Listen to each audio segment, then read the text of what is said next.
دوسری بنیادی خوبی گھر کی اصلاح کے حوالے سے گھر میں بدکاری نہ ہو۔ خامن بدکار ہے تو اس سے نکاح کرنا بیکار، عورت بدکارہ بے حیا ہے، جگہ جگہ کے ذائقے چکھنے کی عادی ہے تو وہ گھر برباد۔ تم سمجھتے ہو مجبوری ہے، گزارا کر لیتا ہوں، کب تک گزارا کرو گے؟ میں ایسے لوگوں کو بھی جانتا ہوں جو اپنے گھر میں اس بے غیرتی کو برداشت کرتے رہے، 1 سال برداشت کیا، 2 سال برداشت کیا، 10 سال برداشت کیا، 20 سال برداشت کیا، 30 سال bرداشت کیا۔ اس مرد کا چہرہ آج بھی میری آنکھوں کے سامنے ہے، اس وقت بھی روتا ہوا ملا۔ پوچھا کیا معاملہ ہے؟ کہا میرے گھر میں غیر مرد تو آ سکتے ہیں اور میری بیوی اب میں بوڑھا ہو گیا ہوں تو مجھے گھر میں آنے کی اجازت نہیں دیتی۔ کر لو شوق پورے گزارا کرنے کے، بدکار عورت کے ساتھ، بے حیا عورت کے ساتھ، فاحشہ عورت کے ساتھ آپ چاہیں کہ گھر میں سکون ہو جائے، نہیں ہو سکتا۔ اگر دنیا میں عارضی طور پہ مل بھی جائے گا تو آخرت میں نہیں ملے گا۔ لعنت ہے اس مرد پہ جو اپنی بیوی کے اندر یہ برائی دیکھے کہ وہ بے حیا ہو پھر بھی گزارا کرے، اور بد نصیب ہے وہ عورت جو اپنے خامن کو بے حیا بد کردار دیکھے اور پھر بھی کہے کہ گزارا کر رہی ہے۔ گزارا نہیں، وہ حرام رشتے کو نبھا رہے ہیں، حرام رشتے کو نبھا رہے ہیں۔ جناب مرثد رضی اللہ تعالی عنہ وارضا، دور جاہلیت میں ایک عورت کے ساتھ معاشقہ تھا، دوستی چلتی تھی، مسلمان ہو گئے، جوان رانا تھے، طاقتور تھے، بہادر تھے۔ کہا اللہ کے نبی میرے ذمے بھی کوئی کام لگائیں، میں بھی کوئی دین کی خدمت کروں۔ اللہ کے پیارے نبی بھی کیا عظیم ہستی تھے، مرد کے مزاج کے مطابق ذمہ داریاں لگاتے تھے، مرد کے مزاج کے مطابق ذمہ داریاں لگاتے تھے۔ کہا سابقہ دور سے راتوں کو جاگنے کی بھی عادت، راتوں کو چلنے پھرنے کی بھی عادت۔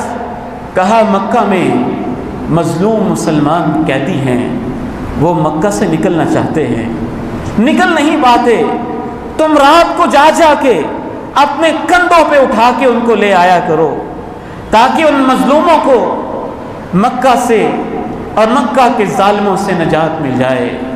اے اللہ، کشمیر کے مظلوم مسلمانوں پہ بھی 1 سال گزرنے کو ہے، گزر چکا ہے، ان مظلوموں کے لیے بھی کوئی نجات دہندہ پیدا فرما دے، اہل کشمیر کی مدد فرما دے۔ انہوں نے یہ ذمہ داری شروع کر دی، مکہ کے مظلوم مسلمانوں کو کندھوں پہ اٹھا کے لے آتے، مکہ سے باہر پھر ان کو چلاتے، ساتھ لے کے نکل کھڑے ہوتے۔ اسی طرح ایک رات یہ مکہ میں پہنچے تو وہ سابقہ عورت جو بدکارہ تھی رات گلی میں پھر رہی تھی، کہنے لگے مرثد پہچانا ہے، پہچانا ہے، اناک اناک، آؤ نا، رات کا وقت ہے، سابقہ یادیں تازہ کرتے ہیں، رات میرے پاس گزارو۔ جناب مرثد رضی اللہ تعالیٰ عنہ کہ اوپر سے مسلمان تھوڑے تھے، دل کے مسلمان تھے، صحابی رسول تھے۔